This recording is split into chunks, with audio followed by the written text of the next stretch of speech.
일단 그 샌들 앞에서 이게 강의를 한다라는 게 저는 되게 뭔가 해야 되지? 좀 편하거든요, 약간은.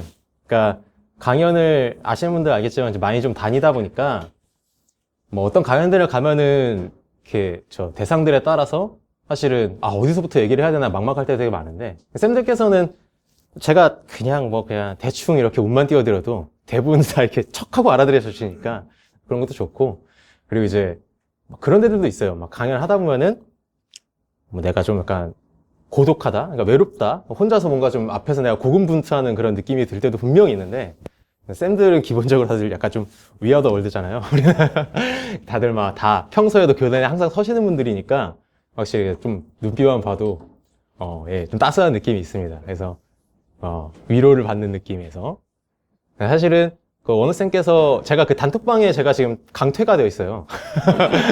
쌤들 강의는 당연히 가겠습니다 해가지고 왔습니다. 오늘 얘기해 볼 거는요, 인공지능 수학이 뭐 아시는 분들도 있겠지만 이게 새로 신설된 교과목이에요. 그래서 올해 또 발표를 했죠. 이거를 계속 이제 확대 시행을 해 나가겠다.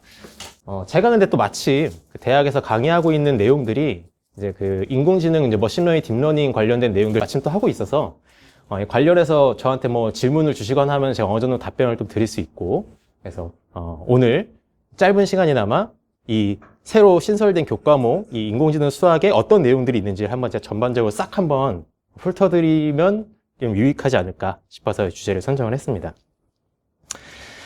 이게 보시면은 이게 목차가 어떤 식으로 되어 있냐면은 그 교과서가 지금 나와 있는 교과서들이 다 똑같이 가고 있어요. 그래서 처음에 소개를 하고, 소개라는 건 이제 그 뭐 역사부터 해가지고 약간 개괄적인 내용이 들어가고요. 자료의 표현부터가 이제 본론이라고 보시면 되고, 뭐 분류 예측, 최적화. 그래서 여기 제가 띄워드린 요 이미지는 요게 이제 미래엔 교과서 거예요. 미래엔 교과서의 목차를 제가 띄워드린 건데, 그래서 자료의 표현부터, 오늘은 자료의 표현, 분류와 예측 단원, 최적화 단원에 선생님들께서 어떠한 포인트들을 가져가시면 최소한 이후에 뭐 이 과목에 관련돼서 어떤 뭐 외부 어디 다른 데서 뭐 얘기할 일이 있거나 혹은 담당하시는 어떤 학생이나 학부모님이 물어보시거나 할 때 최소한 아는 척 정도는 하실 수 있지 않을까 생각을 해봅니다. 그래서 자료의 표현 단원부터 좀 얘기를 해보면은요, 여기는 아시는 분들도 많을 거예요. 사실 인공지능이라는 게 데이터 과학 분야에도 마찬가지지만 선형대 수학 지식이 이게 되게 기초적이고 되게 필수적으로 들어가요. 그래서 써놨지만 인공지능에서 다루는 정형 데이터들, 정형 데이터라는 것은 이제 구조와 형식을 갖추고 이 자체로서 바로 이제 연산이 가능한 그러한 이제 형태의 데이터들을 말하는데요. 이 정형 데이터들은 이게 보시다시피 그 형태에 따라서 뭐 벡터 데이터 혹은 뭐 행렬 데이터, 텐서 데이터 등으로 이제 구분을 해볼 수가 있고요. 우리가 흔히 이제 말하는 이런 음성이라든지 문서라든지 이미지라든지 영상 파일 이런 것들은 전부 다 이제 비정형 데이터로서 그 당장에는 이게 연산이 불가능한데, 이러한 이제 분류들로 뭐 때에 따라 상황에 따라서 때에 따라서는 벡터 데이터로 혹은 행렬 데이터로 혹은 텐서 데이터로 이 비정형 데이터들을 이제 전처리하는 과정을 거칩니다. 그런 다음에 이제 이거를 뭐 인공지능 모델에다가 이제 구현을 하고 활용을 해주는 거예요. 그래서 당연히 이러한 이제 대상들에 대한 기본적인 연산이라든가 관련된 뭐 활용법들은 어느 정도 다 꿰고 있어야 사실은 인공지능에 대한 얘기가 비로소 가능한 건데, 당연히 이제 고등학교 교과에서는 심도 있게 다뤄지지는 않아요.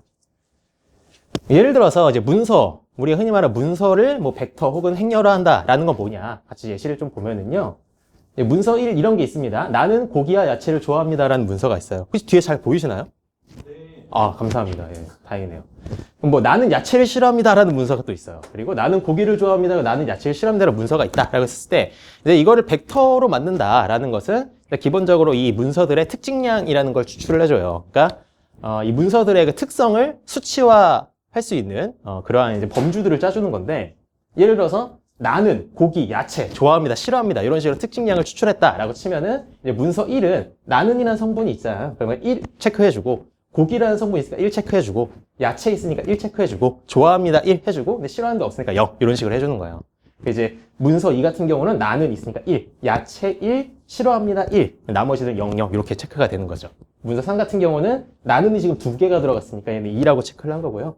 뭐 고기, 야채 좋아합니다, 싫어합니다 이렇게 111 했어요. 그러고 나면은 이제 이 문서들이 이 밑에 있는 요 특성 벡터들로 얘들을 변환을 시켜주고, 얘네들이 이 문서를 가리키는 이제 데이터가 되는 것이죠. 그래서 뭐 하나 더 예시를 들어서 뭐 이미지 데이터를 예를 들어서 행렬 혹은 텐서화한다라는 것은 뭐 많이들 이제 들어보셨을 거예요. 뭐 이미지, 컬러 이미지 같은 경우는 흔히 뭐 RGB 기반으로 컴퓨터 많이 한다 그런 얘기 들어보셨잖아요. 그래서 레드 컬러, 뭐 그린 컬러, 블루 컬러로 그게 실제로 이제 데이터 과학에서는 어떻게 구현을 시키느냐라고 하면은 각 채널들을 이제 행렬로 구성을 시켜주는 거예요. 그래서 이게 밑에 제가 예시를 이렇게 적어놨지만 예를 들어 빨간색이 연하면 이제 수치를 적게 부여하는 거고 빨간색이 진하면 수치를 높게 부여해주고 실제로 이제 RGB 기반 같은 경우는 0에서 255까지로 숫자를 그렇게 해줘요. 뭐 예를 들어서 00, 255다. 그렇게 하면은 완전 새빨간색이 되는 거고요. 예. 그렇게 출력을 해주는 거죠, 최종적으로. 그래서 그 세 개의 행렬을 이제 콤마로 묶으면 그걸 이제 우리는 텐서 데이터로 부르는 거예요. 이 텐서를 당연히 또 콤마로 묶어서 더 높은 차원의 텐서를 만들 수도 있고요. 예.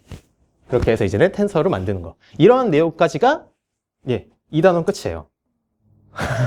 간단하죠? 재밌죠, 근데? 자료의 분류부터 근데 사실은 이제 그렇게 그래서 우리가 비정형 데이터를 정형 데이터로 변화시킨 거를 이제 본격적으로 어떻게 인공지능으로 활용하느냐라는 내용이 이제부터 시작이 되는 건데 그래서 여기다는 좀 이야기할 게 많습니다. 자료의 분류에서 우리가 흔히 이제 인공지능으로서 뭔가 문제를 수행한다라는 것이 대다수가 이 소단원 타이틀인 자료의 분류랑 되게 연관이 되는 문제가 많습니다. 가령 예를 들어서 지금 이 사진에 보이는 이 개체는 고양이냐 개이냐. 우리가 뭐 예를 들어 자동차 주행을 할 때 자율주행 그 시스템을 켰다 치면은 내 바로 앞에 있는 게 도로냐 사람이냐. 구분 잘못했다가는 저 사람을 치겠죠. 뭐 이 음악은 클래식이냐 재즈냐 락이냐. 그러니까 뭐 사람이 어떤 사람이 음악을 듣는 평소 듣는 성향에 따라서 뭐 추천 플레이리스트를 이렇게 띄워준다라고 했었을 때 어떤 사람은 난 락 음악을 듣고 싶은데 뭐 예를 들어서 비발디의 사계 클래식을 틀어주면은 저 고요한 빡침이 있을 수가 있겠죠. 뭐 내일 비가 올 것이냐 안 올 것이냐. 이것도 다 분류의 문제죠. 비가 오냐 안 오냐. 우리들은 이게 늘 경험을 하잖아요. 그렇죠? 뭐 대체 그 비싼 슈퍼컴퓨터는 무슨 역할을 하고 있는 거길래 맑은 하늘에 이제 장대 우산을 딱 들고서 기상청을 이제 원망하는. 그래서 아까 이제 보셨던 뭐 벡터 데이터든 행렬 데이터든 텐서 데이터든 그 각 데이터의 유형에 따라서 이 데이터들을 어떻게 분류를 해주느냐 그것에 대한 기법들이 상당히 다양하게 있습니다. 되게 많은 내용들이 있는데 이 고등학교 인공지능 수학 교과서에서는 이제 세 개의 그 기법을 소개를 해요. 첫 번째로 등장하는 게 이제 코사인 유사도를 이용하는 방법인데 벡터 데이터를 이제 그 분류해주는 대표적인 각도 기반 그 유사도예요. 근데 쌤들은 뭐 수학 선생님들은 당연히 다 아시겠지만 이렇게 생각하시면 돼요. 어떤 두 벡터로 변환시킨 그 정형 데이터가 있어요. 그 두 개를 얘네가 서로 비슷하냐 안 비슷하냐라는 걸 각도로 본다라는 거죠. 만약 얘네가 각이 좁다라고 하면은 이 두 벡터 데이터는 비슷한 거고 멀다라고 하면은 이 둘은 유사하지 않는 거고 그래서 그거를 코사인 값으로 계산을 하는 건데 아까 그 예시를 잠깐 보셨지만 특성 벡터 같은 경우는 일반적으로 성분을 0, 뭐 1 혹은 그렇게 0 이상의 값으로 보통은 해주기 때문에 이 코사인 값이 음수로 나오지는 일반적으로 않죠. 그래서 코사인 값이 0에서 1 사이로 그렇게 보통 이제 나오게 되고 1이면은 저 코사인이 1이다 라고 하면은 이 둘은 완전 거의 유사한 데이터가 되는 거고 0에 가까울수록 이게 연관성이 떨어지는 데이터라고 판단을 해주는 거예요.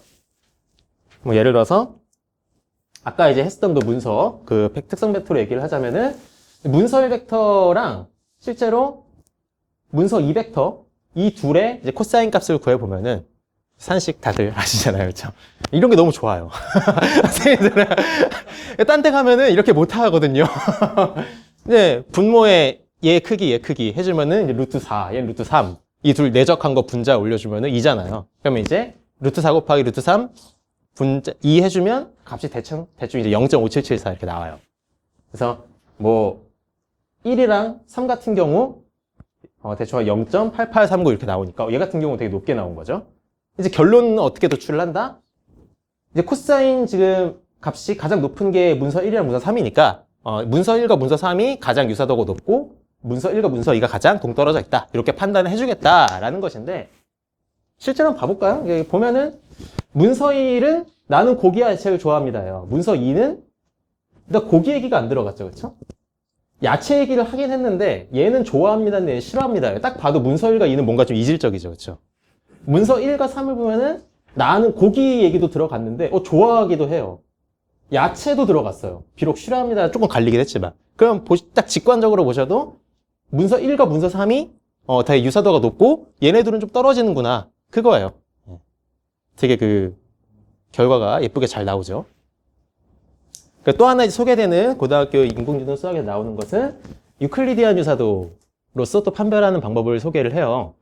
이거는 아까 유클리드 거리를 이용해서 위치 벡터들을 우리가 짜줬었을 때 이 최종 종점들을 좌표에다 찍어보고 이 둘 간의 이제 그 유클리드 거리를 봐서 그 거리가 멀면 유사도가 떨어지고 가까우면 유사한 데이터로 해주는 거죠. 훨씬 더 직관적이죠. 당연히 뭐 이런 제가 뭐 거리 기반 유사도라든지 각도 기반 유사도가 당연히 훨씬 더 되게 다양하게 많이 실용적으로는 쓰여요. 실무적으로는 택시 거리도 사실 많이 쓰고요. 그리고 아예 이제 일반화시킨 이제 민코프스키 거리를 사실은 되게 많이 써요. 뭐 이것도 뭐 유클리드 거리 쓰기도 하지만 말고도 뭐 각도 기반 말고도 사실 뭐 예를 들어 자카드 유사도 기법도 있고 그건 이제 뭐냐면 각 그 벡터들의 공통되는 성분들의 개수를 따라서 이제 그 유사도를 체크해주는 다양한 방법들이 있습니다. 근데 그러면 이제 여러분들께서는 왜 이런 다양한 그 유사도 판별 기법들이 있을까라는 걸 궁금해할 수도 있는데 다 저마다의 장단점이 있기 때문이에요. 그러니까 밑에 보면은 아까 소개했었던 코사인 유사도랑 유클리디안 유사도를 비교를 해보면 이게 지금 얘네들은 그 벡터들의 종점들을 찍어준 거예요. 그러면 A랑 B가 가깝고 A랑 C가 머니까 만약에 유클리디안 유사도로 이를 판단한다라고 하면은 A랑 B가 더 유사하고 얘네가 멀겠죠, 그렇죠? 각도 기반으로 하면 그러면은 원점에서부터 선을 그어보면 실제로 A랑 C가 한 그 선에 걸려요.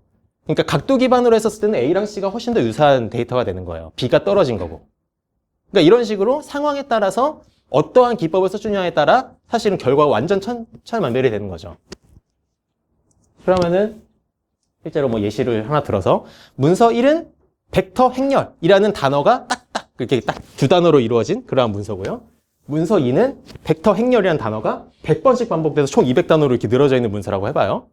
그러면은 우리가 직관적으로 생각해 봤을 때는 사실 구성되어 있는 단어가 똑같으니까 되게 유사하다라고 생각을 하는데 유클리디안 유사도로 얘네를 판별하면 어떻게 될까요? 유클리디안 유사도로 했을 때 특성 벡터를 짜주면은 뭐 1,1, 100,100 이런 식으로 되니까 이 둘의 거리가 99루트가 나오잖아요. 무지하게 멀어서 유사도가 확 떨어지는 거죠. 근데 우리가 코사인 유사도로 이들의 판별을 해주면은 거의 일치하는 문서로 이제 봐주는 것이죠. 그런 이제 상황 판단이 중요하기 때문에 여러 이제 유사도 기법들이 나온다. 시간상 제가 넣지는 않았는데 이제 인공지능 수학 그 교과서에는 이제 행렬들 간의 또 유사도를 판별하는 거리 기반 방법으로서 이제 해밍 거리를 이용하는 방법도 또 심도 있게 좀 다뤄져요. 근데 그건 제가 생략을 했어요. 이렇게 해서 이제 3단원의 첫 번째 소단원이 끝납니다. 계속 가도 되나요? 질문이 좀 받아야 될까요? 나중에 받을까요?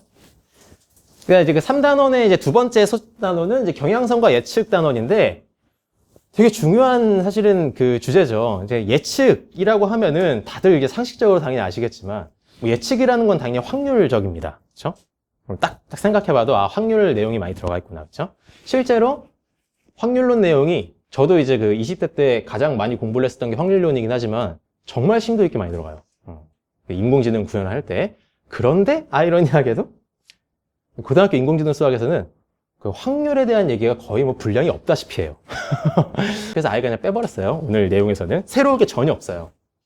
이제 그래서 이제 교과서에서는 어떤 식으로 예측을 하냐면, 상관관계와 추세선을 바탕으로 이제 그 예측하는 그런 예시를 몇 개를 좀 다뤄요. X랑 Y라는 두 개의 변량이 있었을 때 하나가 증가할 때 같이 따라서 증가한다? 그럼 양의 상관관계. 근데 얘는 반대로 내려간다? 그러면 음의 상관관계. 그래서 이제 이러한 상관관계의 경향성을 나타내는 곡선 혹은 직선을 추세선이라고 해서 이게 실제로 제가 교과서에 있는 그 예제 문제를 대표로 하나 따온 건데 실제로 이러한 추세선을 구하는 게 되게 중요한 이슈입니다. 환영의 기법, 뭐 기본적으로 그 최소제곱법 이런 내용을 기본 깔고 들어가거든요. 근데 여기 고등학교 인공지능 수학에서는 이 추세선을 어떻게 구하는지 안 알려줘요. 상관관계를 구하는 것도 안 알려줘요. 저도 이 파트를 선생님들한테 어떻게 전해드릴까 이렇게만 하고 끝내는 게 사실상 고등학생 분량인데 이렇게 하고 끝내버리면 아무도 이 단원을 기억하지 못하실 것 같아서 상관계수를 이제 이용한 상관관계 파악법인데요. 공분산도 물론 중간에 뭐 다뤄주긴 하지만 공분산을 각 별량의 표준 편차로 나눠준 거예요. 근데 이제 그 표본을 대상으로 할 땐 다들 아시겠지만 밑에 나누기 n-1로 나눠주는데 여기도 밑에 n-1 있고 n-n 있어서 다 이제 약분이 돼서 최종적으로 이러한 형태가 나온 거고 이 상관계수식도 되게 여러 종류가 있어요. 그래서 제가 여기 써놓은 건 대표적인 이제 피어슨 상관계수식을 제가 이렇게 소개를 해드린 거고, 그래서 이 값은 이제 마이너스 1에서 1 사이로 수치가 나오게 됩니다. 그래서 마이너스 1에 가까울수록 음의 상관관계가 강하다라고 얘기를 하고, 1에 가까울수록 양의 상관관계가 강하다라고 이제 판단을 하는 거예요. 그래서 이 개념을 가지고 이제 그 자료를 제가 제시한 거는 8권의 책에 대해서 각 책의 페이지 수와 가격을 적어 놓은 거예요. 그래서 이 페이지 수랑 가격에 대한 이 둘의 상관관계를 한번 구해보자. 그래서 아까 그 보여드린 산식으로 계산을 해보면 이렇게 나와요. 그럼 이제 값이 마이너스 0.59, 대략 마이너스 0.6이죠. 이 정도면은 꽤나 강한 음의 상관관계입니다. 예. 그러니까 실제로 이 자료를 R 프로그래밍으로 하이디버스 패키지로 시각화를 한 건데, 보시면 알겠지만, 그쵸? 그 추세선이 그 음의 저 기울기를 갖고 있죠. 근데 뭐 이상하지 않아요? 오, 그쵸. 너무나 감사합니다. 그쵸. 우리 상식에서는 어때요? 원래 책이 두꺼워지면 값이 올라가야 되잖아요. 근데 얘는 지금 무슨 말이에요? 두꺼워질수록 값이 싸진대요. 이렇게 실제로 나온다는 거죠. 그러니까 이 얘기를 드리고 싶어요. 인공지능에 대해서 실제로 이제 많은 분들이 되게 자꾸 좀 과도한 환상 같은 걸 좀 갖고 있는 것 같아요. 그러니까 뭔가 인공지능이 그 미래의 모든 걸 다 해소시켜주는 마치 데우스 엑스 마키나인 것처럼. 근데 그 인공지능을 구현하는 건 결국 사람입니다. 사람이 판단을 해야 되는 거고, 이러한 이제 이거 같은 경우는 왜 이런 상식에 어긋나는 그 비상식적인 결과가 나왔느냐라고 하면, 사실 이거는 데이터의 범주를 세분화하지 않았기 때문이거든요. 가령 예를 들어서 요 4개의 점만 가지고 추세선 그리면 아주 강력한 양의 상관관계가 나와요. 이 밑에 얘도 마찬가지로 양의 상관관계가 나와요. 근데 이거를 다 한 대로 묶어버리고 하니까 그 심슨의 역설이 사실 발생을 한 거죠. 그러니까 이러한 것들을 사실 파악을 하고, 이것들을 그럼 어떻게 그 개선을 할까? 그런 거 한 거 다 사람의 역할이거든요, 그게. 그러니까 인공지능, 그 컴퓨터는 계산만 할 뿐이에요, 사실은. 그러니까 옛날에 그런 거 있잖아요. 알파고가 이제 그 이세돌을 이겼었을 때 바둑으로. 한창 막 그런 회의론이 퍼졌죠. 아, 이제 사람은 인공지능을 당해낼 수가 없다. 이러면서. 알파고를 만든 게 누굽니까? 사람입니다. 그러니까 사실은 그 알파고를 개발한 사람들이 이세돌을 이긴 거예요. 그건데 이제 너무 이제 과도한 인공지능에 대한 환상을 갖는 거는 조금 지양할 필요가 있다. 그 얘기를 좀 드리고 싶어서 제시를 한 거고, 이렇게 해서 마지막 단원이에요. 최적화 단원이 마지막이고요. 여기는 사실 최적화라는 용어는 수학 선생님들 많으시지만 되게 광범위한 용어잖아요, 그렇죠? 근데 이 고등학교 인공지능 수학 단원에서 최적화라는 것의 의미를 어떻게 부여했냐면은 이제 그 예측의 정확도를 높이는 그 개선, 그거를 이제 말을 한 것 같아요. 그래서 손실함수라는 개념을 소개를 하는데, 손실함수라는 게 뭐냐? 손실함수라는 거는 쉽게 생각하시면 오차를 반영하는 함수입니다. 오차를 반영하는 함수. 그래서 제가 미리 오차를 써놨죠. 오차라는 거는 내가 예측치와 실제치의 차이죠. 당연히 많은 선생님들 다 아시겠지만, 만약에 우리가 그냥 이 둘을 단순히 뺀 다음에 합산해버리면 무슨 일이 발생해요? 양수와 음수 값이 서로 상쇄돼 버리잖아요, 그렇죠? 절대값으로 합산을 할 수도 있지만, 이제 뒤에 제가 소개해드릴 경사강법에 사실은 그게 잘 구동이 안 되기 때문에, 그래서 마치 우리가 통계에서 그 분산 구하듯이, 그렇죠? 그래서 오차 제곱 합으로서 보통 손실함수를 짜줘요. 이제 그 고등학교 교과서에서는 이 오차 제곱 합을 한 다음에 나누기 이제 변수의 개수로 나눠서 그 오차 제곱의 평균 값으로서 그걸 손실함수다라고 이제 이렇게 픽스를 시켜놨는데, 실무에서는 이거를 이제 그 미분을 하면 앞에 개수가 2가 떨어질 거 아닙니까, 그렇죠? 그래서 이제 그 오차 제곱합을 나누기 2 하는 식으로 보통은 이제 손실함수를 많이 구성을 합니다. 정말 지극히 사실 다 실용적으로 다 구성을 하는 거죠. 손실함수의 방법도 내가 다양하게 구성을 할 수 있다는 건데, 결과적으로는 중요한 건 오차를 반영하는 거다. 그러면 정확도를 높이려면 어떻게 해야 될까요? 이 손실함수를 작게 만들어줘야 돼요. 오차가 적게 해주는 게 우리의 목표인 거죠. 그래서 이제 등장하는 기법이 경사강법이에요. 경사강법은 그러니까 이런 거예요. 제가 여기 그려놓은 요 그래프가 여기 손실함수의 그래프였다고 해봅시다. 그러면 우리가 이제 원하는 것은 요 가장 밑에 점이 목표인 거예요. 그러면은 가장 오차가 줄어드니까. 근데 이제 당의 예측이 우리가 신뢰를 받지 않는 이상 한 번에 여기를 찍는다는 건 불가능하고요. 처음에 예측치가 뭐 요런 데 찍힌다 라고 하면 이제 어떻게 하냐면 여기서 그레디언트를 구해요.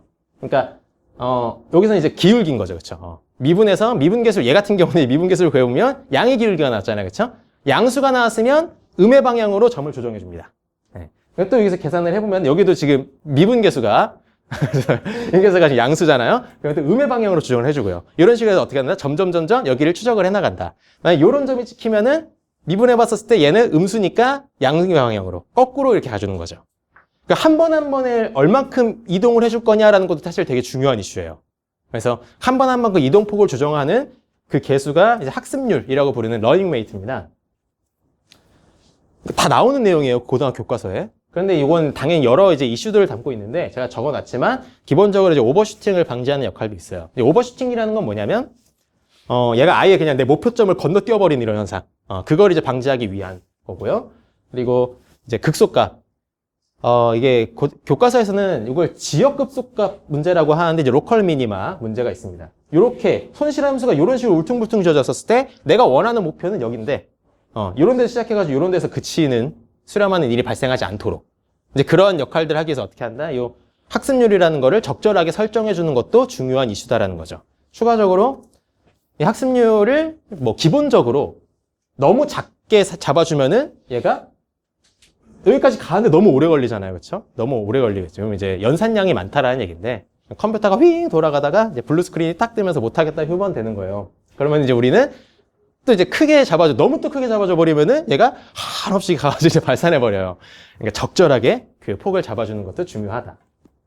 그래서 학습률 알파에 대해서 변수의 그 이제 조정식은 다음과 같다. 라운드죠, 얘는 라운드 디드로. 그래서 당연한 얘기지만 현실의 문제를 다룰 때는요, 인공지능 다룰 때는 다루는 변수가 무지하게 많아요.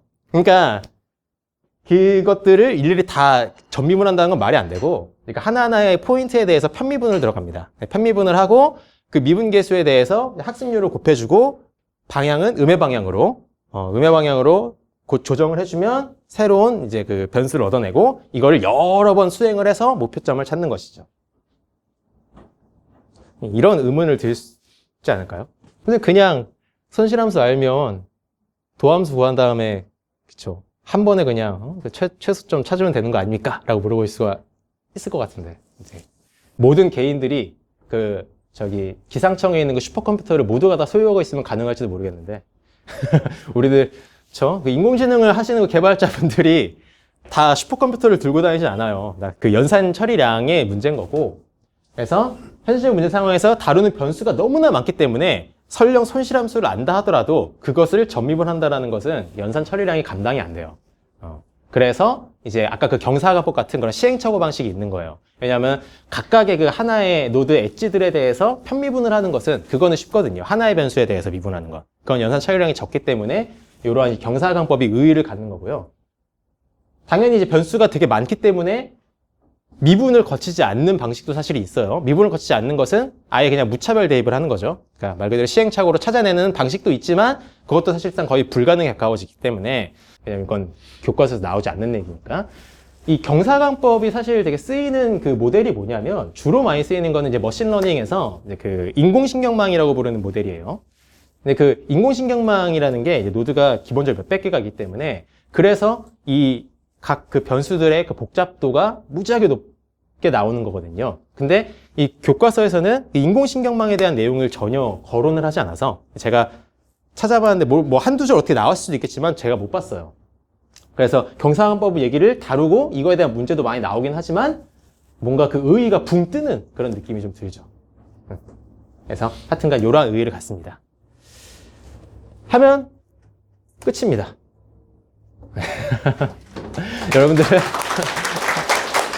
여러분들은 그 고등학교 이제 인공지능 수학 교과서를 한번 쑥 훑으신 거고요. 이러한 내용들이 있습니다.